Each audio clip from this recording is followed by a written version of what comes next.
Jeudi 28 mars 2024, espère en l'Éternel. Nous vous accueillons de nouveau sur votre chaîne, l'Aventure dans la Parole, et c'est avec plaisir que nous nous retrouvons avec vous. Peut-être qu'aujourd'hui vous êtes dans votre voiture à nous écouter ou encore dans votre salon, ou encore vous êtes à la campagne ou au bord de la mer, ou encore dans le train. Mais quel que soit l'endroit où vous vous trouvez en ce moment, nous espérons que Dieu vous accorde grâce et sagesse dans l'étude de sa parole. Notre communauté s'agrandit et c'est grâce à vous. Soyez vous aussi actifs avec nous pour répandre le message en likant, en partageant le lien. Nous vous invitons à vous abonner pour recevoir les notifications de chaque jour. Et pour un confort d'étude en continu, nous vous proposons la playlist de chaque semaine. Le texte à mémoriser que nous vous invitons à dire avec nous se trouve au psaume 27, le verset 14. Espère en l'Éternel, fortifie-toi et que ton cœur s'affermisse. Espère en l'Éternel. Nous vous invitons à le redire avec nous, le psaume 27, verset 14. Espère en l'Éternel, fortifie-toi et que ton cœur s'affermisse. Espère en l'Éternel. Comment les psaumes peuvent être pour les chrétiens une source de promesses qui les aide à demeurer fermes dans leur espérance? Comment le sabbat peut-il être une source pour ceux qui attendent le retour de Jésus? Les réflexions de cette semaine nous aident à répondre à ces questions. Et aujourd'hui, nous le faisons avec la séquence « La joie vient le matin ». Nous lirons ensemble le psaume 5, verset 3, le psaume 30, verset 5, le psaume 49, verset 14, le psaume 59, verset 16, le psaume 92, verset 2, le psaume 119, verset 147 et 2 Pierre 1, verset 19, de même qu'Apocalypse chapitre 22, verset 16. Et nous répondrons à cette question. Quel est le moment de la journée symboliquement représenté comme étant le moment de la rédemption divine et pourquoi? Nous commençons par le psaume 5, le verset 3. Éternel, le matin tu entends ma voix, le matin je me tourne vers toi et je regarde. Psaume 30, verset 5. Car sa colère dure un instant, mais sa grâce toute la vie. Le soir arrivent les pleurs et le matin l'allégresse. Le psaume 49, verset 14. Comme un troupeau, ils sont mis dans le séjour des morts. La mort en fait sa pâture, et bientôt les hommes droits les foulent aux pieds, leur beauté s'évanouit, le séjour des morts est leur demeure. Psaume 59, verset 16. Et moi, je chanterai ta force, dès le matin je célébrerai ta bonté, car tu es pour moi une haute retraite, un refuge au jour de ma détresse. Psaume 92, verset 2. D'annoncer le matin ta bonté et ta fidélité pendant les nuits. Psaume 119, verset 147. Je devance l'aurore et je crie. J'espère en tes promesses. 2 Pierre 1, verset 19. Et nous tenons pour d'autant plus certaine la parole prophétique à laquelle vous faites bien de prêter attention, comme à une lampe qui brille dans un lieu obscur, jusqu'à ce que le jour vienne apparaître et que l'étoile du matin se lève dans vos cœurs. Et Apocalypse 22, verset 16, moi, Jésus, j'ai envoyé mon ange pour attester ces choses dans les églises. Je suis le rejeton de la postérité de David, l'étoile brillante du matin. Après la lecture de ces différents textes que nous avons lus, psaume 5, verset 3, psaume 30, verset 5, psaume 49, verset 14, psaume 59, verset 16, psaume 92, verset 2, psaume 119, verset 147 et 2 Pierre 1, verset 19, de même que Apocalypse 22, verset 16, nous répondons à cette question, quel est le moment de la journée symboliquement représenté comme le moment de la rédemption divine et pourquoi? Dans les psaumes, le matin est typiquement le moment où la rédemption de Dieu est anticipée. Le matin révèle la faveur de Dieu qui met fin à la longue nuit de désespoir et de détresse.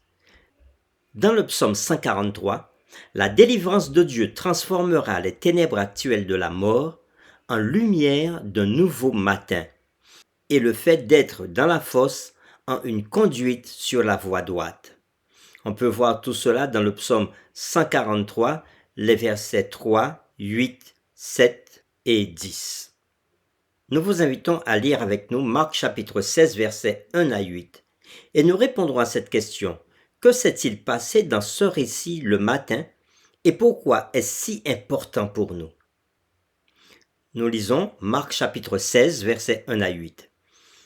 Lorsque le sabbat fut passé, Marie de Magdala, Marie, mère de Jacques, et Salomé achetèrent des aromates afin d'aller embaumer Jésus. Le premier jour de la semaine, elles se rendirent au sépulcre de grand matin, comme le soleil venait de se lever. Elles disaient entre elles, « Qui nous roulera la pierre loin de l'entrée du sépulcre ?» Et levant les yeux, elles aperçurent que la pierre, qui était très grande, avait été roulée. Elles entrèrent dans le sépulcre, virent un jeune homme assis à droite, vêtu d'une robe blanche, et furent épouvantées. Il leur dit, « Ne vous épouvantez pas. Vous cherchez Jésus de Nazareth, qui a été crucifié? Il est ressuscité. Il n'est point ici. Voici le lieu où on l'avait mis. Mais allez dire à ses disciples et à Pierre qu'il vous précède en Galilée. C'est là que vous le verrez comme il vous l'a dit. » Elles sortirent du sépulcre et s'enfuirent. La peur et le trouble les avaient saisies, et elles ne dirent rien à personne à cause de leur effroi. Après lecture de Marc chapitre 16 versets 1 à 8, nous répondons à cette question. Que s'est-il passé dans ce récit le matin et pourquoi est-ce si important pour nous?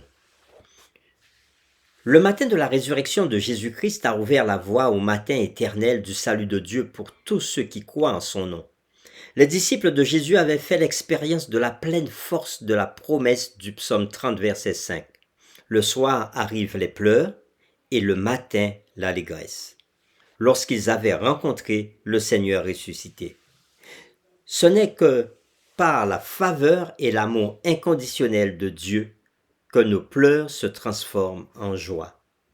Tout comme l'étoile du matin annonce la naissance d'un jour nouveau, la foi annonce la nouvelle réalité de la vie éternelle pour les enfants de Dieu, tel que nous l'avons lu dans 2 Pierre chapitre 1er, le verset 19, que nous relisons, et nous tenons pour d'autant plus certaine la parole prophétique à laquelle vous faites bien de prêter attention, comme à une lampe qui brille dans un lieu obscur, jusqu'à ce que le jour vienne à paraître et que l'étoile du matin se lève dans vos cœurs.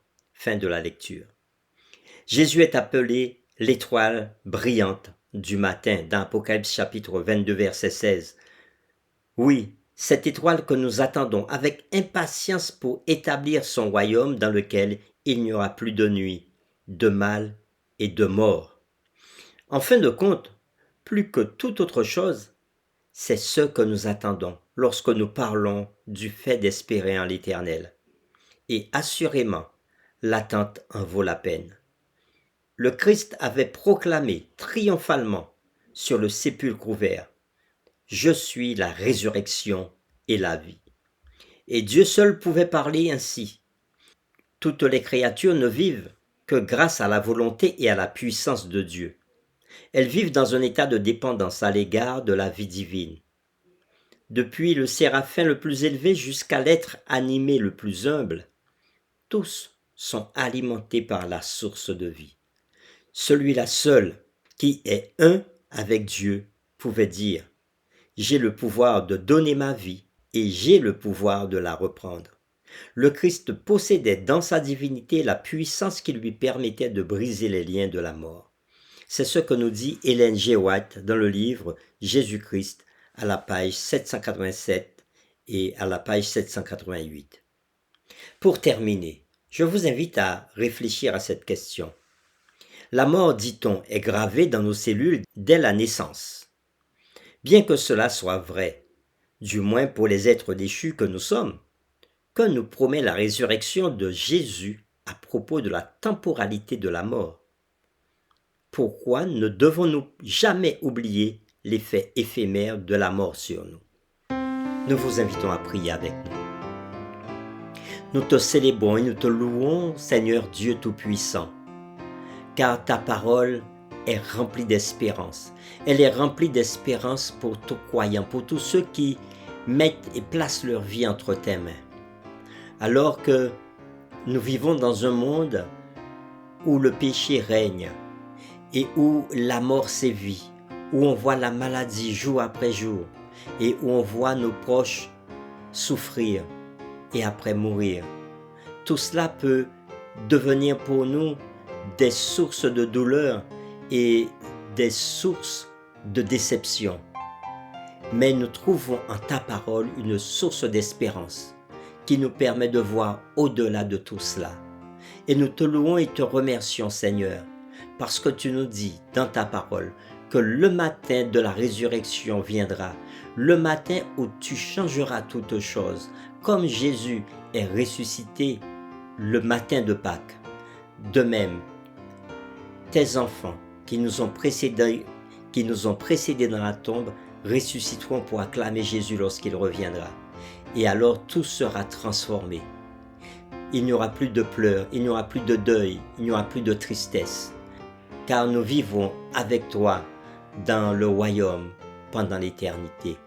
Merci de faire grandir notre espérance dans ces promesses nombreuses que tu nous donnes dans ta parole.